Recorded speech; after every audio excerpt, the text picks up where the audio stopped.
Hey guys, it's Dan O'Donnell here. I haven't done a video in quite a while. I'm sorry about that, but today I'm going to do one that's just kind of off the cuff. I don't even have an outline this time. Usually I have a little outline, but I want to give you an idea. If you are doing merch by Amazon or really anything else that is online and location independent, and you're making some money but not enough to live on in whatever expensive country you live in now.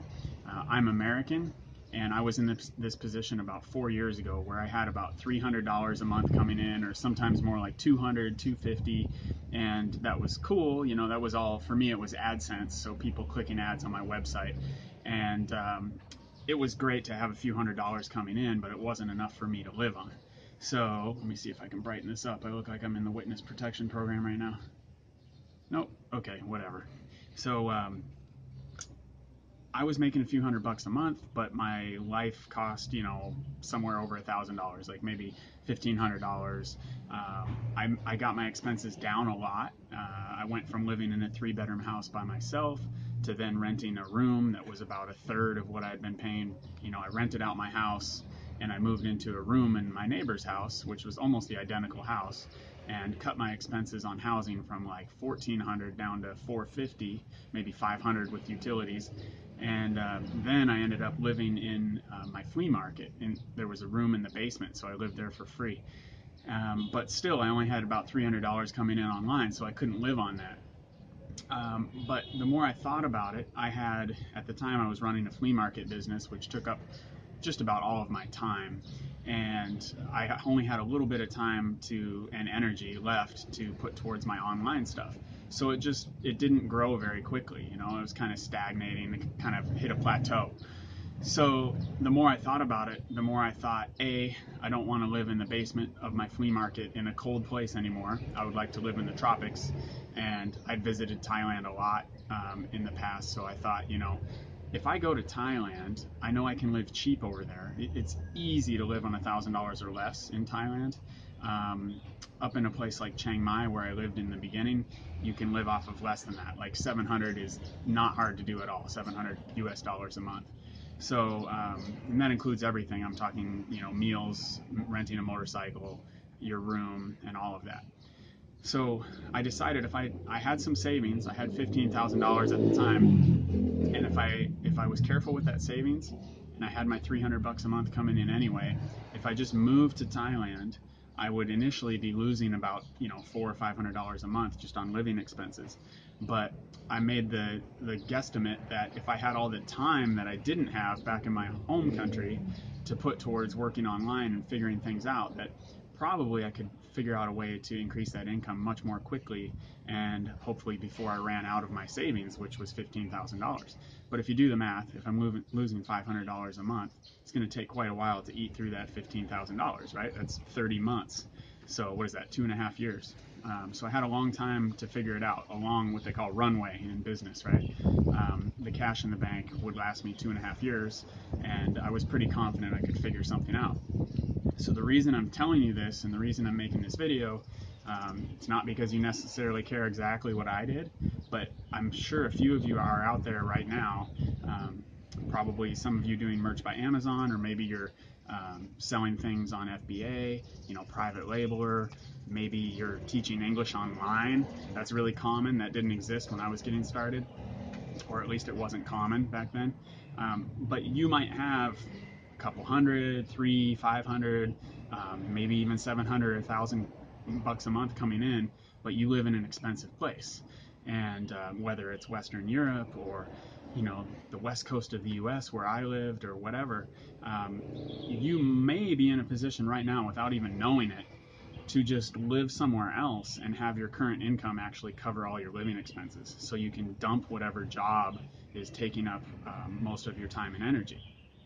So just to give you a real world example, when I moved to Chiang Mai in January of 2014, and prices haven't really changed since then, my first apartment was $100 a month, and it was small. It was just a little studio, and my neighbors and I joked around about, you know, we called them jail cells because they were small.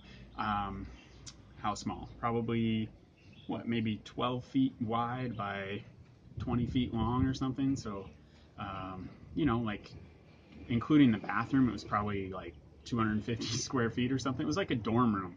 It's like a college dorm room.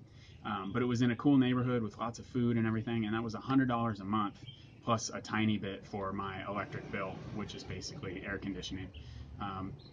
Probably came out to $150 a month total with utilities. Food, I could eat every day for probably 3 meals, cost me $10 or less. I mean, this might sound crazy, but we had meals all the time that were $1, which is about 30 baht.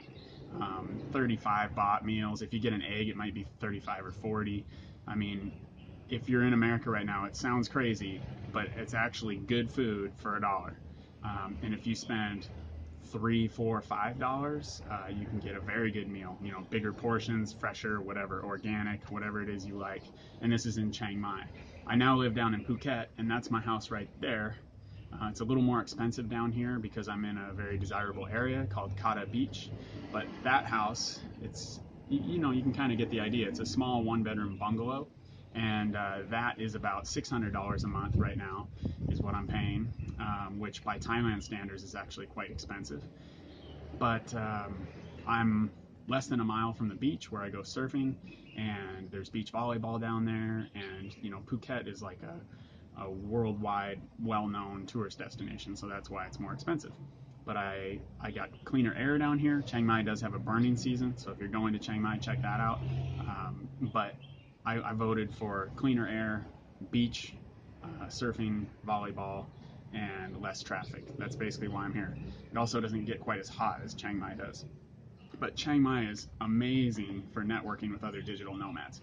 If I move up, I bet you can see my face better. There you go. Not that you need to. But so I guess I'm rambling right now, but if you're in a position where you're making something online, but it doesn't cover all your bills in Norway, England, the US, San Francisco, New York, Miami, places like that, look around a little bit. And there are websites that list all kinds of like the top digital nomad destinations or location independent destinations. And Thailand always makes the list. Sometimes the lists don't look quite right as far as expenses, but they'll get you a ballpark idea. Southeast Asia has a lot of cheap places. Some people really like Vietnam. Malaysia is cool. Kuala Lumpur, it's a big modern city. It's also very affordable. Places like Penang in Malaysia, other islands in Thailand. Like if you're into, just depends on what vibe you want. But I just want to throw this out there to possibly blow somebody's mind and make them realize, wait, why am I paying $1,200 for this apartment and commuting to work every day in some cold place or sitting in traffic on the freeway when I could be focusing on my own business and living somewhere tropical? So if you have any questions, specific questions, feel free to throw it in the comments, or if you'd like me to make another video about certain aspects of this. Visas always come up. You can always Google that and find a bunch of info on how people deal with visas. I'm personally, I have an education visa, so I'm studying Thai language for a year. And also there are a bunch of Facebook groups out there, and of course you obviously like to learn from YouTube videos. You can probably find tons of YouTube videos and Facebook groups where you can learn a lot about visas and how people handle that.